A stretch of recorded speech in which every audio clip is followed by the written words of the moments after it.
It's one thing to lose what you've worked for. It's another to realize the people you trusted thought you wouldn't even notice. They were wrong. My name is Walter Harris.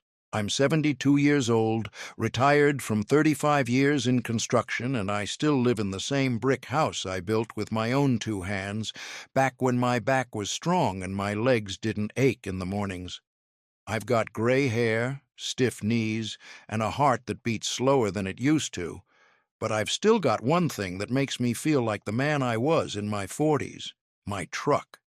It's an old Chevy, navy blue, with scratches along the side and a dent near the bumper from when I misjudged a turn hauling lumber 15 years ago. To most people, it's just a beat-up truck. To me, it's every project I ever took on, every supply run that turned a pile of boards into someone's home. It's the smell of sawdust and sweat, the memory of my late wife handing me a thermos of coffee before dawn. When I climb into that driver's seat, the world feels steady again, like I'm still useful. I use it for small things now. Runs to the hardware store, picking up soil for my tomatoes, sometimes helping a neighbor haul scrap. It's not about need, it's about pride. I earned that truck, and I'll keep it until the day my hands can't grip the wheel anymore. My son, David, doesn't see it that way. He's 46, successful in his own way, works in insurance. He drives a shiny SUV and sneers every time he sees my truck in the driveway. "Dad, you should sell that thing before it collapses under you," he's said more than once, laughing like it was a joke. His wife, Karen, has sharper edges. "It's an eyesore," she told me last Thanksgiving. "You could get a few thousand and put it toward your retirement. Or give it to Daniel. Daniel is my grandson, 23, brash and impatient. He's always been closer to his mother than to me, but I tried. I taught him how to fish when he was 12, showed him how to patch drywall when he was 16. These days, he barely looks up from his phone when I talk. Still, every now and then, I catch him glancing at my truck with something between envy and calculation. Once, I heard him tell a buddy, "If the old man croaks, I'm taking that Chevy." Classic stuff like that sells. I wanted to believe he was kidding, but the way Karen smiled and didn't correct him told me all I needed to know. I didn't confront them then. I've learned over the years that silence can weigh more than words. But inside, I felt the first sharp sting of betrayal, tiny but unforgettable. That week, I noticed things, subtle, quiet things. The way David looked at my keys on the counter a little too long. The way Karen mentioned in passing that I should update my will, since nobody knows how much longer old vehicles like that last. The way Daniel asked if I'd mind letting him practice driving in the truck since insurance would cover it either way. It all added up to something that felt heavier than just talk. It felt like planning. One evening, after supper, I stepped out to the porch and looked at my truck parked under the oak tree. The sun was sinking, turning the hood into a strip of fire. My heart tightened. That truck wasn't just a machine. It was memory, dignity, proof that I was still here. And for the first time, I had a thought that unsettled me more than I wanted to admit. Maybe they wouldn't wait until I was gone. Maybe they'd take it while I was still breathing. I brushed the thought aside, telling myself I was being paranoid, but as the night deepened and the house grew quiet, I found myself checking the window more than once, just to make sure the truck was still there. I didn't know then how quickly my fear would turn into truth. I didn't know how deep betrayal could cut when it came from your own blood. And I certainly didn't know that the very thing they tried to steal from me would become the weapon I used to take everything back. For now, all I knew was that the quiet before the storm is always the most dangerous part. The thing about betrayal is it doesn't usually arrive all at once. It creeps in like a draft through an old window, barely noticeable at first, then steady, then chilling, until suddenly you're shivering and wondering how long you've been cold. In my case, the draft had been blowing for years. My son David and I have always been different men. He grew up watching me work 12-hour days, my hands raw from hauling rebar and pouring concrete. Maybe that's why he wanted nothing to do with labor.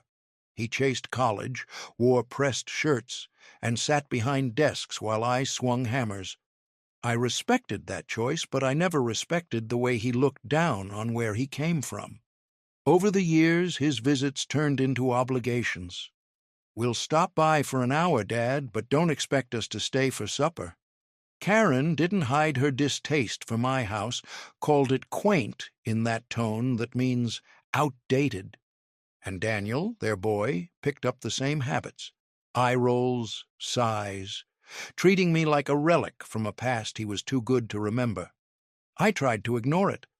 A man can live with disrespect if he still has his pride. My pride was that Chevy. The real seeds of betrayal started the spring after my 72nd birthday. Karen and David had come over to help me clean the garage. What it really meant was Karen standing around critiquing while David pointed out tools I hadn't used in a while. "Dad, you don't need 3 different kinds of saws anymore," he said, pulling one off the shelf. "We could sell these, clear some space." "I might not need them every day," I replied. "But when I do, they're here." He shrugged, already setting it aside. That shrug stuck with me. It wasn't about clutter. It was about erasing pieces of my life that didn't fit his. Picture. Later that afternoon, Daniel wandered into the driveway where I was hosing off the truck bed.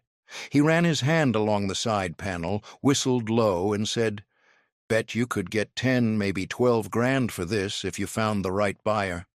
"It's not for sale," I told him, sharp enough that he flinched. "Relax, Grandpa," he said, grinning. "I'm just saying. That's real money sitting in your driveway. Could help pay for Mom and Dad's new kitchen remodel." That was the first minor confrontation. Not shouting, not fists, but enough for me to feel my jaw tighten and my blood heat.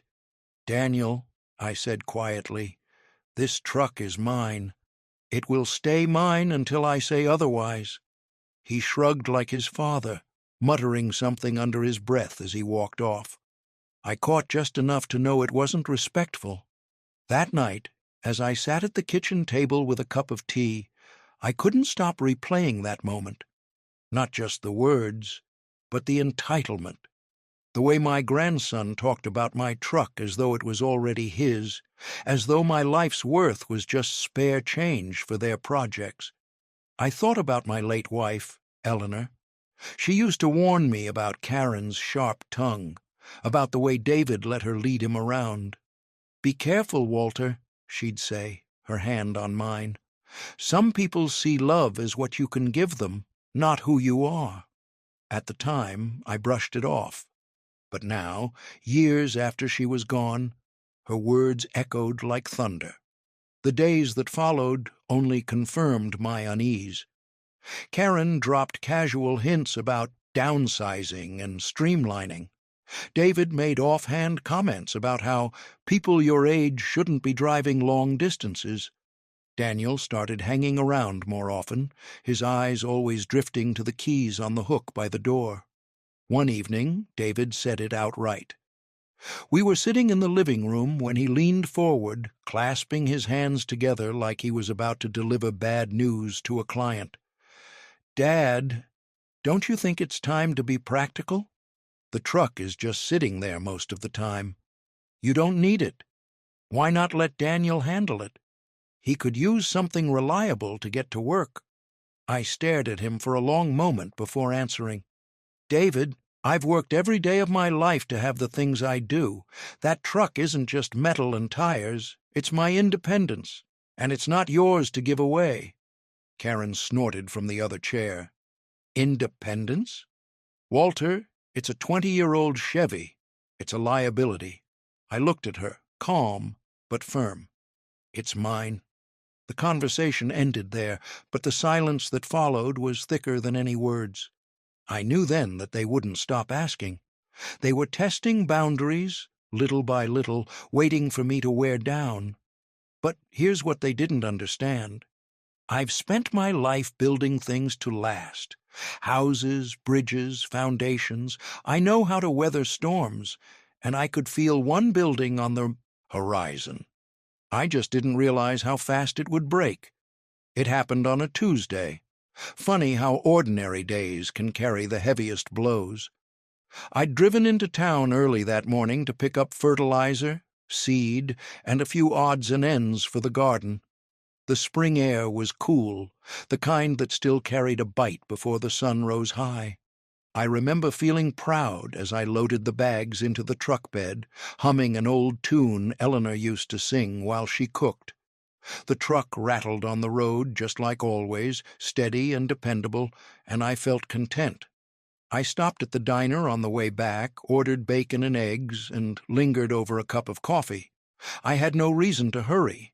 Life, at my age, doesn't move on deadlines. It moves on small rituals. When I pulled back into my neighborhood, something felt off. The driveway in front of my house looked empty. My chest tightened. I slowed the truck, blinked, and then laughed bitterly at myself. Of course it was empty. My truck wasn't there. I was driving it. But when I parked in front of the house and stepped out, I noticed something else. The space where my second set of keys usually hung by the kitchen door was bare. I frowned. That night, after unloading my supplies, I went to bed uneasy. Maybe I was being paranoid again, but my instincts, honed from years of watching men on job sites cut corners, told me something was about to break. The next morning I went out to check the truck, and my heart nearly stopped. The space under the oak tree where I always parked was empty. My truck was gone. I froze on the porch, gripping the railing as if it would keep me upright. For a long minute all I could hear was the blood rushing in my ears. Then I stumbled down the steps, looked up and down the street, even walked around the block. Nothing. No Chevy. When I came back inside, David was at the table, sipping coffee like he owned the place. "Morning, Dad," he said, too casual. "Where's my truck?" My voice came out low, dangerous. He didn't flinch. "Relax. Daniel's just using it for a bit. We thought it'd be good for him to have some practice with a real vehicle." The words felt like a punch. "You what?" Karen appeared in the doorway, her arms folded. "Walter, it's not a big deal. That thing was just sitting there. Daniel needed wheels. We handled it." I looked from one to the other, disbelief curdling into rage. "Handled it? It's my truck. You don't just—" "Dad," David interrupted, his voice clipped. "You don't need it. You barely drive anymore. Daniel's young. He's starting his life. It's better this way." I opened my mouth, but before I could speak, the phone rang. It was my neighbor, Earl. His voice was tight with anger. "Walter, did you sell your truck?" "No," I said sharply. "Well, then you better know. Your grandson and some guy drove it off this morning, said it was theirs to sell. I saw them exchange papers with a buyer right there on the street, cash in hand." My knees went weak. I thanked him and hung up, staring at David and Karen, who suddenly looked less confident. "You sold it?" I whispered.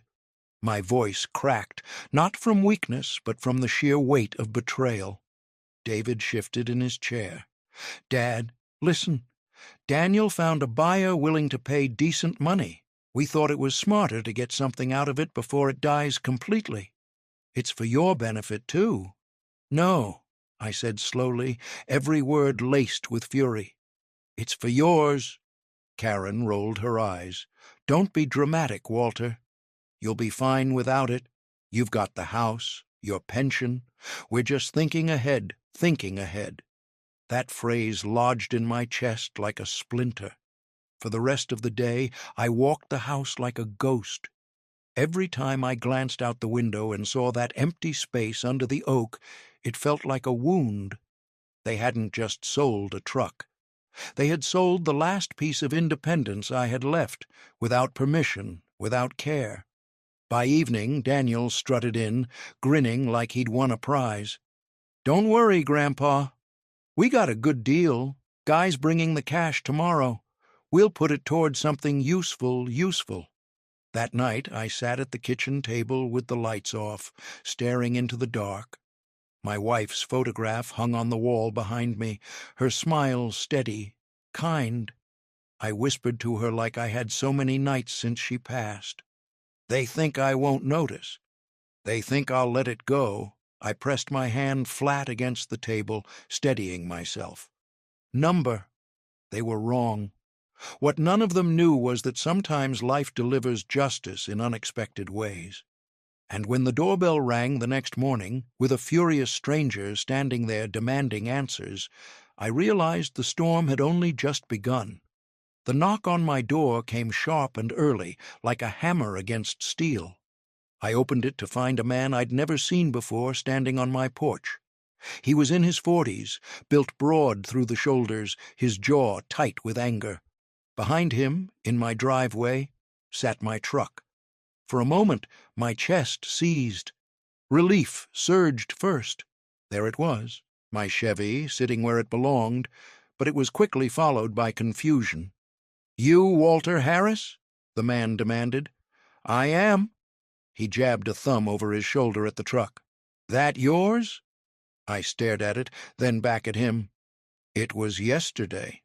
Now, apparently, it's complicated. Complicated? He pulled a crumpled sheet of paper from his pocket and shoved it toward me. "Your grandson and some slick-haired son of yours told me this was theirs to sell." I handed over cash, good cash, only to find the title doesn't match. The DMV clerk nearly laughed me out of the building. "This truck is still in your name, which means they scammed me." The fury in his voice wasn't directed at me, but it burned all the same. My family hadn't just stolen from me. They'd dragged strangers into their deceit. I took the paper, glanced at the shaky handwriting on what was clearly a forged bill of sale, and folded it slowly. "You're right. They scammed you. And they betrayed me." The man's expression softened, just a fraction. "So what now?" "I don't want the damn truck if it's going to come with police reports and lawsuits. I just want my money back." I shook my head. "You're not the villain here. Leave the truck with me. I'll make sure you get what's yours." He studied me for a long moment before nodding. "Fine. But if I don't see that money in a week, I'm filing charges." "Against all of you, fair," I said simply. He left, his tires squealing as he pulled away. I stood there in the morning light, looking at my Chevy, and felt something shift deep inside me. For the first time in days, the ground beneath my feet felt steady. They thought they could strip me of what mattered, but the law, the very system they dismissed, was on my side. The truck was still mine, legally and rightfully. And now I had leverage. By noon, the house was no longer quiet. David stormed in first, his face red. "Dad, why the hell did that guy bring the truck back here?" "We had a deal." I met his glare with calm. "You didn't have a deal. You had a scam. The truck's in my name. Always has been." Karen followed behind, her lips pressed thin. "Walter, you don't understand." "I understand plenty," I interrupted, my voice firm. "You tried to sell something that wasn't yours. That's theft, fraud. Do you want me to go down to the sheriff's office right now?" Their silence told me everything. Daniel sauntered in last, still defiant. "Grandpa, come on. It's just a truck. You don't even need it. We were trying to help you." "Help me?" I stood then, slow but deliberate. "You didn't do this for me. You did it for yourselves. You sold off my pride, my independence, like it was scrap metal, and you didn't even bother hiding it. You thought I was too old, too blind, too tired to notice." Daniel rolled his eyes. "You're overreacting." That was when I realized something vital. They weren't ashamed. They weren't even worried. They believed they still held the upper hand, that I'd back down the way they expected elders to do. But they were wrong. "I want you out of my house," I said, my voice low but steady. David blinked. "Dad, don't be ridiculous." "Out," I repeated. They left in a storm of mutters and slammed doors, but I didn't follow. Instead, I went to the garage, pulled out an old metal lockbox, and set it on the kitchen table. Inside were documents: my will, property deeds, the truck's title, even the bank papers Eleanor and I had kept organized all our lives. For years I'd trusted that family meant protection, that blood meant loyalty. But betrayal has a way of burning illusions to ash. That night I sat by the window, watching the truck's shadow stretch under the oak tree. My hands didn't shake anymore. I wasn't lost. They thought taking the truck had stripped me of power. In truth, it had given me clarity. And now I was going to remind them that a man who has built his life with his own hands doesn't crumble just because someone tries to steal the tools. This wasn't the end of the fight. It was the beginning. When people taste power, they rarely spit it out willingly. My family was no exception. I thought bringing the truck back would have sobered them, shown them that some lines couldn't be crossed. But instead, it only made them bolder. Like gamblers who lose their first hand and double down on the next, convinced their luck will turn if they push harder. The following week, David showed up again, this time without the courtesy of knocking. He walked straight into my kitchen, dropped a stack of pamphlets on the table, and said, "Dad, you need to start thinking about assisted living. These places are modern, safe. You'd be happier there than rattling around in this house alone." I stared at the glossy covers, smiling gray-haired couples playing bingo, nurses hovering like guardian angels. My stomach turned. "This is my home," I said quietly. "I built it with my own hands." "I'll leave when I'm carried out." David's jaw tightened. "You're being unreasonable. You can't manage this place forever. What happens if you fall? What if something happens and no one's here to help you?" I met his eyes. "Then I'll handle it." Same as I always have. Karen arrived later that evening, her tone more cutting. "Walter, don't you see how selfish you're being? Holding on to this old house, that ancient truck, all this clutter. It's not fair to the rest of us. Daniel needs a start in life. David and I are juggling bills. You're sitting on assets that could make a difference. Assets." She said it like I was a stock portfolio instead of a man. "I'm not here to bankroll your lifestyle," I replied. My voice shook, not from fear, but from the weight of years pressing against the wall of my patience. Her lips curled. "You'd rather rot here alone than help your own family?" I didn't answer. Sometimes silence carries sharper edges than words, but silence didn't stop them. 2 days later, I discovered they'd gone further. My bank called to confirm a joint account adjustment. Only problem was, I hadn't made any request. The manager froze the action before it went through, suspicious of the forged signature. That night, fury pulsed through me like a second heartbeat. It wasn't just about the truck anymore. They wanted everything: my money, my home, my life, folded neatly into their hands. When Daniel came by the next afternoon, smirking as he leaned against the truck, my patience snapped. "Move away from it," I told him. He laughed. "What, you think I'm going to scratch it? Relax, Grandpa. You're not going to be driving this thing much longer." Anyway, that was the second major confrontation. My voice rose, sharp enough to make him step back.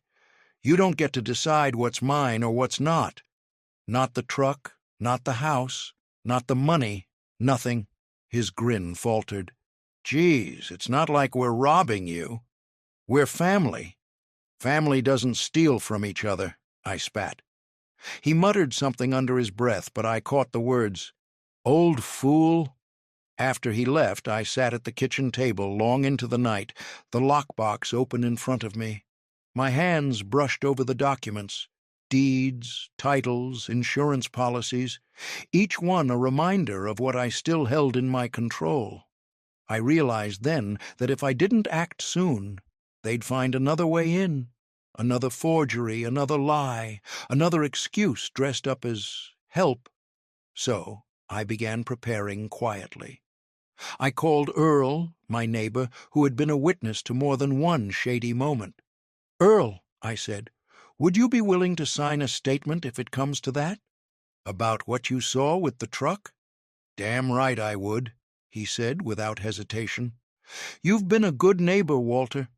They've got no right treating you like this." I also reached out to an old friend, Whitaker, who had gone into law after leaving construction. We hadn't spoken in years, but when he heard the strain in my voice, he agreed to meet me the next morning. "Bring every document you've got," he said. By the time dawn broke, I had everything neatly stacked. Proof that the house was mine alone, proof that the truck was legally untouchable, proof that my accounts couldn't be altered without my signature. But I wasn't just gathering papers, I was gathering resolve. When David and Karen returned later that week, voices raised and demands sharper than ever, I didn't argue. I simply looked at them with the steady calm of a man who has already laid the foundation for his counterattack. They mistook that calm for surrender. Let them think so, because what they didn't know was that the storm they had unleashed was about to turn, and this time it would be aimed squarely at them. The morning I met Whitaker, the sky was heavy with rain clouds. Fitting, I thought, because storms have a way of clarifying what's built strong and what was never meant to last. Whitaker hadn't changed much since I last saw him. He was a few years younger than me, hair gone to silver, but his handshake was still firm, his voice steady. We sat across from each other in his small law office downtown, a stack of manila folders between us. "Walter," he said, sliding his reading glasses down his nose, "I've looked through everything you brought. House deed, bank records, the truck's title, your will. You've done a damn fine job keeping your papers in order. Makes my job easier." I exhaled slowly. "Easier for you, maybe. For me, it feels like my own flesh and blood is circling like vultures." His eyes softened. "I know. But vultures can't touch a man who still owns the land they're circling. Listen to me carefully. Your son and his family have no legal claim on any of this. The truck is yours, clear as day. The house? In your name only. The bank accounts? Already flagged for unauthorized access. If they push again, it's not just immoral, it's criminal." The word criminal sat heavy between us. I leaned back, gripping the arms of the chair. "I don't want to drag my own son into court, Whitaker. But I can't let them keep trying to strip me piece by piece." Whitaker nodded. "Then you don't. You make it clear where the lines are, and you cut them off before they cut you. We'll update your will today. We'll lock your assets behind a trust, something they can't touch without your say. And if you want, I can file a restraining order if they try to forge signatures again." For the first time in weeks, I felt the knot in my chest loosen. By noon, we had the papers drawn up, my estate secured, my accounts frozen against unauthorized access, my will rewritten with clean, unbreakable language. My house and my truck were no longer just possessions. They were shields. On the drive home, rain began to fall, light at first, then steady. I gripped the wheel, listening to the rhythm on the roof. It sounded like applause. That evening, as if summoned by fate, David and Karen arrived again. Daniel trailed behind, chewing gum like he hadn't a care in the world. David didn't waste time. "Dad, we need to talk about next steps. This place is too much for you. We can list it while the market's good, get you into something manageable. Maybe even that assisted living I showed you." It'll be easier for everyone, Karen chimed in, voice sweet as vinegar. And Daniel's been looking at new cars.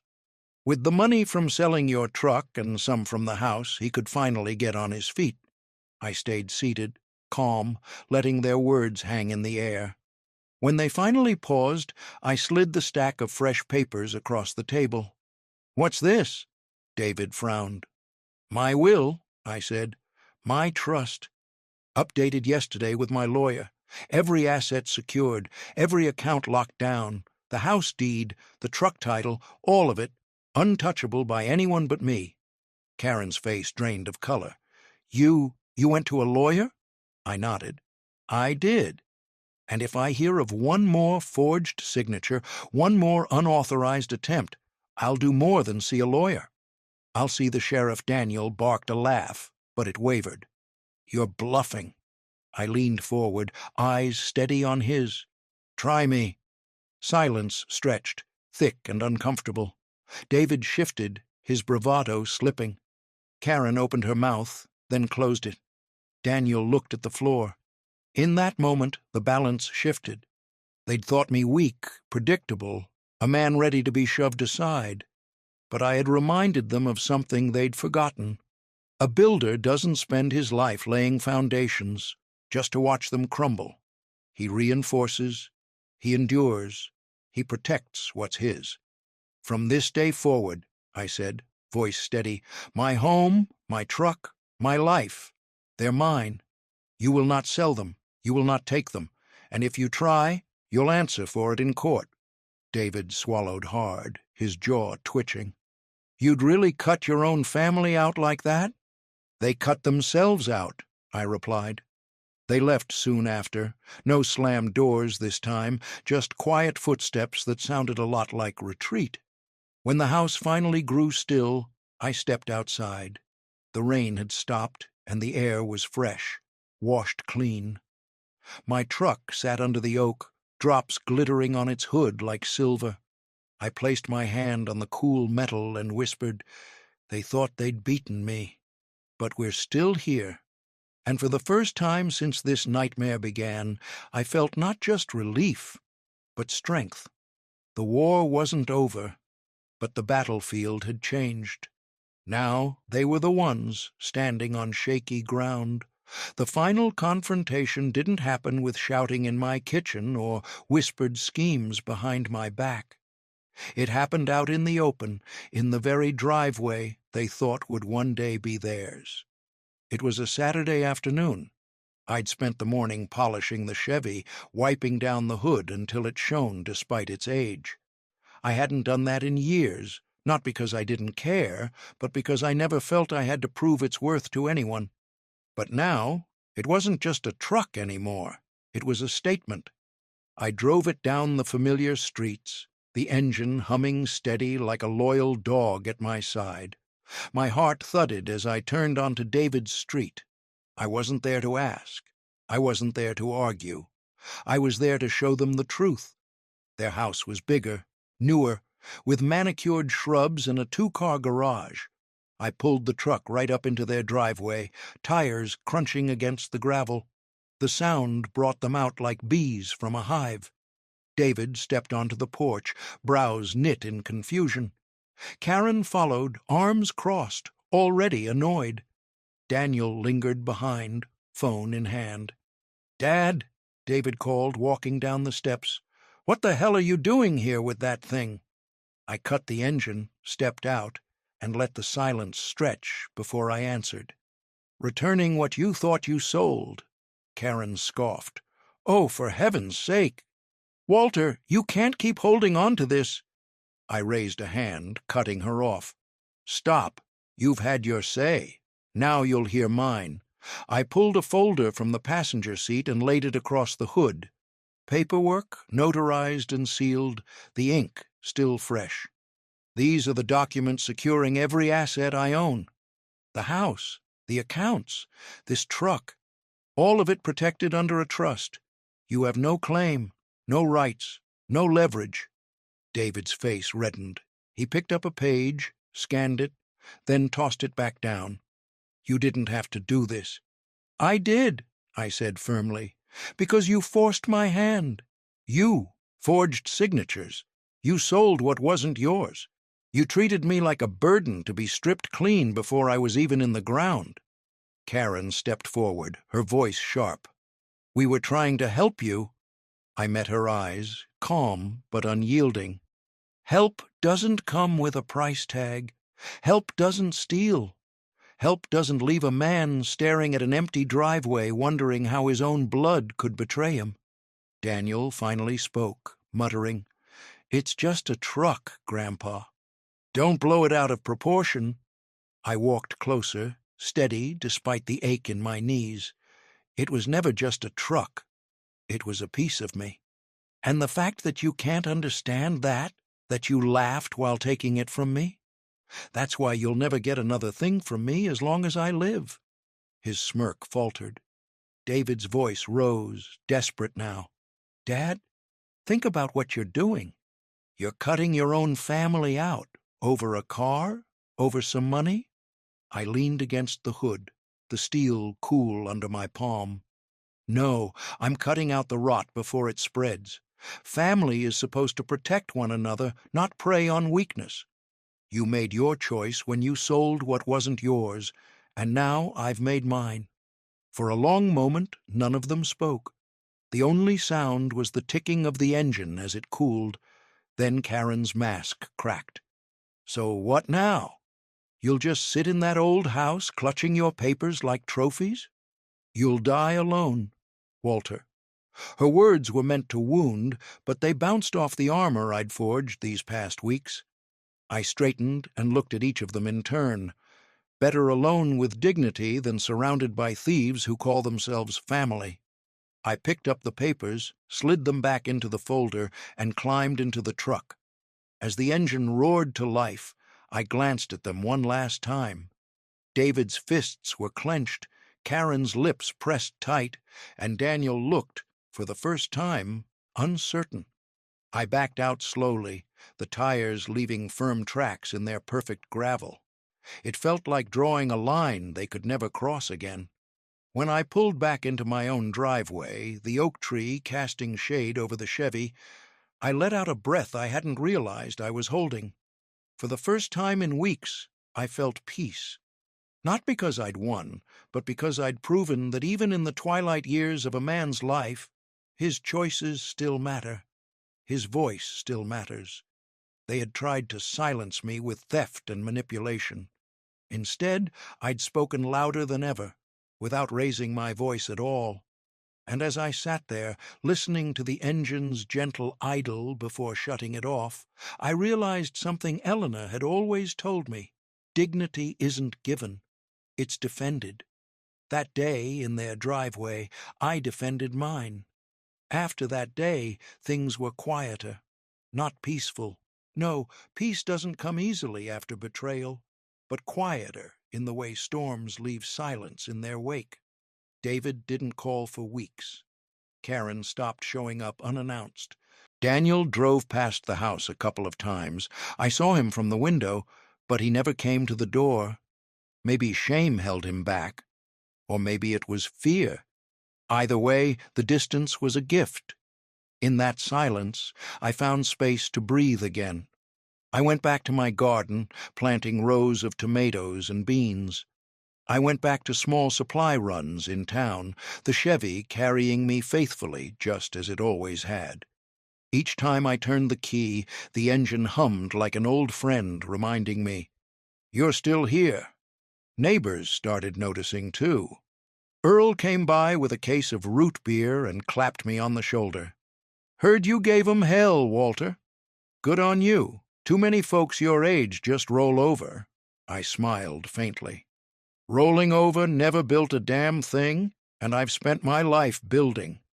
But at night, when the house was still, I'd sit in the chair by the window and think about Eleanor. I'd tell her everything, the way I used to.